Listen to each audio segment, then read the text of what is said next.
వాళ్ళు వచ్చేసారు. ఎవరు వాళ్ళు? మన అత్తారు. సరే లోపల పంపించు, నేను చూసుకుంటాను. Yes sir. మీరు ఎప్పుడో ఒకప్పుడు వస్తారని నాకు లెక్కే, అందుకే లెక్కెట్టి కట్టగట్టి ఉంచాను. ముందు జేబులో నొక్కేయండి. మీ మానాన్న మీరు బ్రతకండి అయ్యా, మా మానాన్న మమ్మల్ని బ్రతకనివ్వండి. That's all. Thank you. May know your good name please? జీసీపీయా. వా. Full name? Gedela Chinapentayya. Very good name.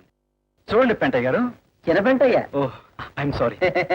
చూడండి చిన్న పెంటయ్య గారు, అదేదో మీరు నొక్కేయండి. నా మాట వినండి, ముందు మీరు నొక్కేయండి.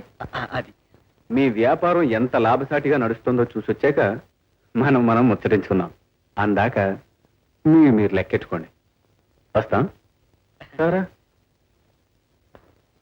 వీడు లంచాలు ఇవ్వడానికి కూడా ప్రయత్నిస్తున్నారంటే ఇక్కడ ఖచ్చితంగా మంచాల వ్యాపారం సాగిస్తున్నారన్నమాట.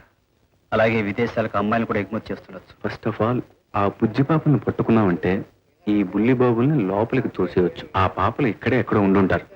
వాళ్ళ ముందు బయటికి లాగాలి. రాబట్టాలంటే ఇక్కడ పెద్ద గొడవ జరగాలి. ఆ గొడవతో ఈ బుజ్జి పాపులు బయటికి, ఆ బుల్లి బాబులు లోపలికి వెళ్ళాలి. Very good idea. గొడవలా వస్తుందా? గొడవే కదా. May God bless you my dear girls. See down, see down. ఎక్కడికి వెళ్తావురా? కూర్చో. చూడు పెంటయ్య.